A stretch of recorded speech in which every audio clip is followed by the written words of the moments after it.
Last week, I came across an NPR post on social media regarding the Conclave, and even though I know better, I read the comments.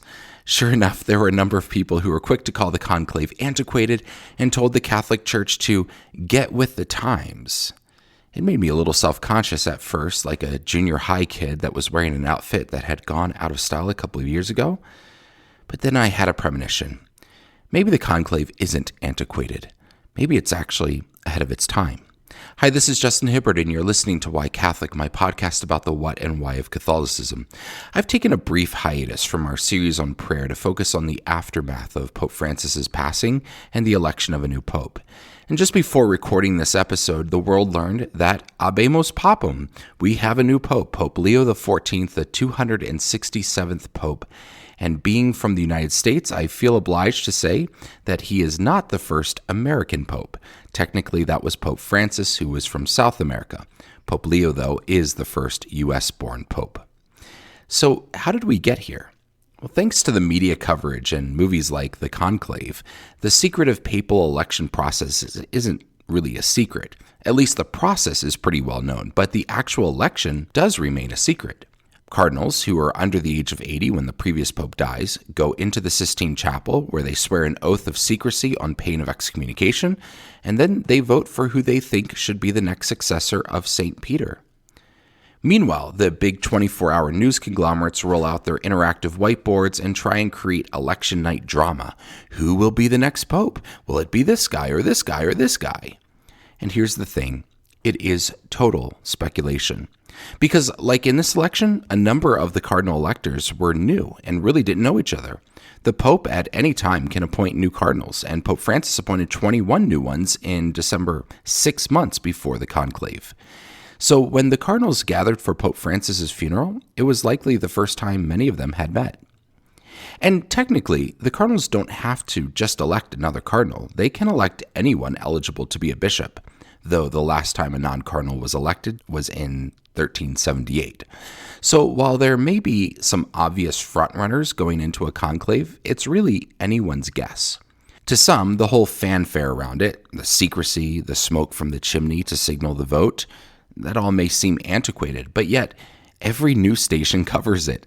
It's dramatic and beautiful, and it's partly why it's so attractive, even to non-Catholics who watch it with eager anticipation.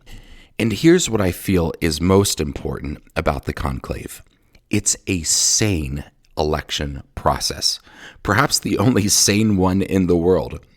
I follow a pastor named Brian Zond, and he started what I feel is a really healthy tradition for every presidential election. Leading up to the election, he does the pilgrimage of the Camino de Santiago in Spain. He's onto something. Elections are just so divisive and toxic. There's nonstop polling calls, constant ads on social media and television.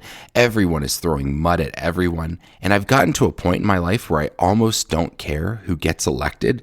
I just want the whole thing to be over. Juxtapose American elections with the liturgy of the conclave. It's orderly, spiritual, and beautiful. I'm sure there's some backdoor politics happening, some whisperings about getting votes for this guy or that one. But there isn't the self-aggrandizing. There isn't anyone saying, I should be Pope because I will make the Vatican great again. In fact, the person that does that is likely not going to get elected. I served as an elected town councilman of my little town, and one of the only reasons I did it is because I was going to run unopposed. If I had to campaign, I don't know that I would do it.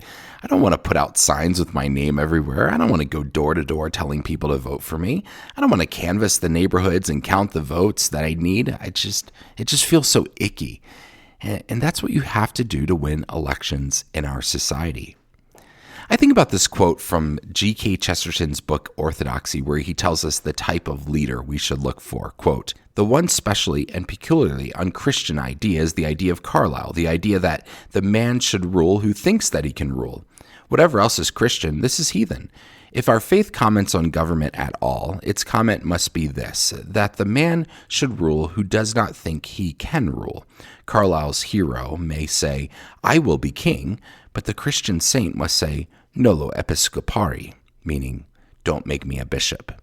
If the great paradox of Christianity means anything, it means this, that we must take the crown in our hands and go hunting in dry places and dark corners of the earth until we find the one man who feels himself unfit to wear it. Carlyle was quite wrong. We have not got to crown the exceptional man who knows he can rule.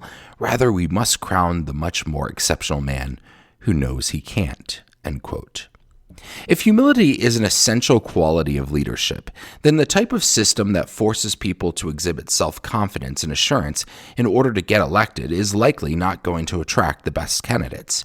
And I wonder if there's a correlation between the increase in media outlets, which requires candidates to self-aggrandize, and the decrease in the quality of candidates. It makes me chuckle a little at the commenters on that NPR social media post about the conclave who called it antiquated and told the Catholic Church to get with the times. I wonder how they feel about their president. We live in a divisive country where many people disavow their leaders with "not my president" and then just criticize them every chance they get. So if that's the result of the quote-unquote modern election process, you'll forgive us for wanting to have nothing to do with it. If you listen to episode 114 on the history of papal elections, you know that the conclave is not the original way of choosing a pope. It used to be that the pope was chosen by popular acclamation, and that resulted in some rather chaotic events like a bunch of people chanting someone's name during the previous pope's funeral. Awkward. And it also resulted in the election of antipopes. Remember, the Catholic Church has been electing popes for 2,000 years. The conclave, this idea of locking up cardinals and having them vote, started around 1270. So that means that the church reformed a 1,200-year-old process when it began the conclave. And since then, the conclave has continued to go through iterations. And so maybe the peanut gallery on social media has it all wrong. Maybe the conclave isn't antiquated at all. Maybe it's actually really reformed. Yes, it's not the popular way of electing leaders, but maybe our country, in a millennium, if it lasts that long, will figure out what the Catholic Church did. It took a millennium to realize that it needed serious election reform, and that was a millennium ago. Maybe the conclave is just way ahead of its time. Let me end with this. I think it's so easy to let our hyper-political social constructs seep into our faith. I think that's why there's so many people using words like conservative or liberal to describe the Pope. And I think it's so easy to treat the Pope like we would the president on election night and become disappointed or elated. Friends, the Catholic Church is unlike any other institution. We call the Pope our Holy Father. And here's the thing about fathers. We do not get to pick them, but we are called to honor and to love them. May the Holy Spirit guide our new Holy Father, Pope Leo XIV, and may Jesus use him to bring his people into a fuller unity. Thank you for joining me for Why Catholic. Be sure to subscribe to Why Catholic wherever you get your podcasts. And you can also subscribe to my Substack site and get the next episode in your email inbox. As a subscriber, you get a special discount code to the Why Catholic Etsy store. If you've been blessed by this podcast and you're feeling generous, there's also a way to financially support it, and patrons get some extra perks. To become a free subscriber or a patron, just go to whycatholic.substack.com/subscribe. Also join me on Instagram at whycatholicpodcast, all one word. Thanks again for listening. My name is Justin Hibbard, and this is Why Catholic. God bless you.